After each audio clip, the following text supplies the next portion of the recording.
Was the Buddha woke?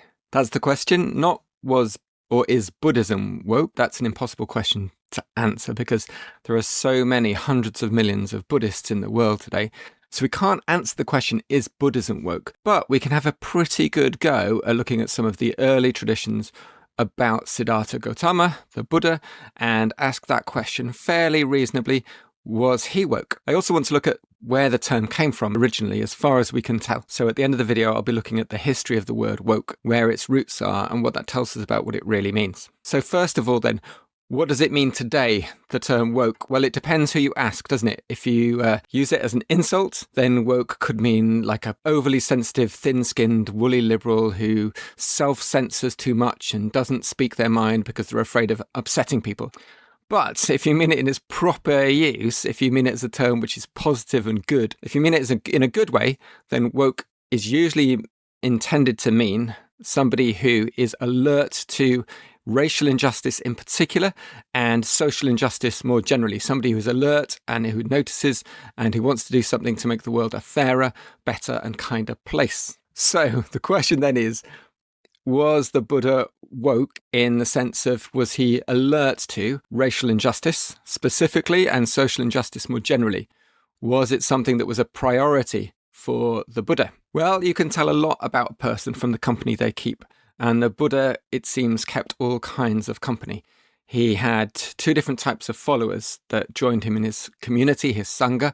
He had the bhikkhunis and bhikkhus, who were the renunciates, those who renounced all worldly possessions and lived in community with him, and then the householders. They were men and women together, and of those who renounced all their worldly possessions and lived in the community, whether men or women, very deliberately it seems, they dressed with exactly the same uniform, perhaps worn slightly differently, but the same clothes and the same shaved head. There was no differentiation, nor was there a hierarchical differentiation between male and female followers of the Buddha. And nor was there any differentiation on basis of race or power or privilege. So the Buddha was very keenly aware of gender and race as issues at his time. He lived in a very diverse culture where there were rich and poor, where there was a caste system, where some people were considered unclean, untouchable, and some people were considered by themselves to be better than others. And he deliberately challenged those ideas. He claimed, of course, that the idea of the self, it was a construct, that there is no permanent self, that those things are illusions. So it makes sense then that he didn't have a concrete sense of self in terms of privilege and status. So he challenged the Brahminical idea that there were those who were born high and those who were born low, and that status was a way of understanding how important or valued somebody was. He challenged all of that. He had people from untouchable backgrounds who were considered highly venerated in his community, who were teachers of the Dharma, of the practice of Buddhism. And he was just impartial along those terms, very deliberately.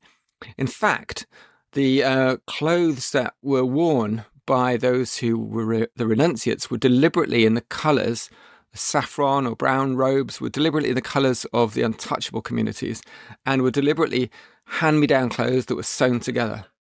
And so we see him being alert to injustice, alert to inequality in those different ways.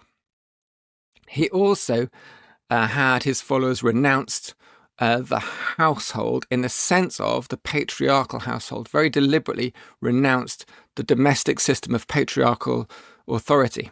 And so he was alert. He wouldn't have used the term patriarchy, but he was alert to the idea of patriarchy in the home and in wider society.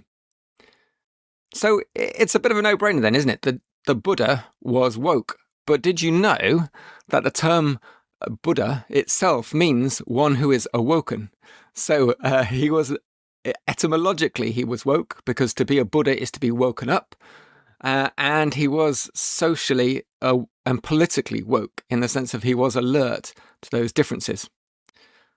So we can answer that question quite, I think, definitively. The Buddha was definitely woke. And it seems to me that it's incumbent upon followers of the Buddhist practices to be woke too.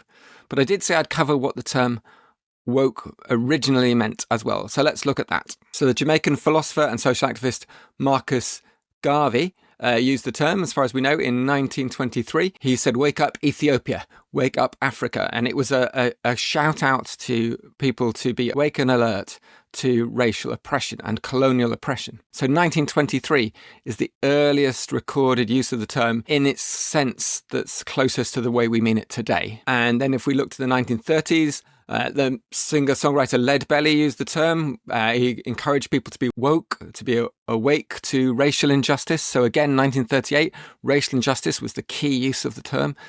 But the term woke has broadened in popularity in the noughties and beyond. Again, being used by various artists, musicians, and so on, to mean mostly alert to racial injustice. And it's only very recently that it's broadened out to mean social injustice as well as racial injustice, and all sorts of inequality, including on gender and sex and all other kinds of social injustice. But really, most of us became aware of the term, certainly people like me became aware of the term only in like the mid-2010s, when Black Lives Matter erupted onto the scene in terms of most of our awareness, and the term woke became used more and more in wider popular culture. And so relatively recently, it's become a much more broadly alert term. Thank you for watching this video. If you've enjoyed it, please have a look at my channel and have a look at the other videos. There might be others you enjoy there too.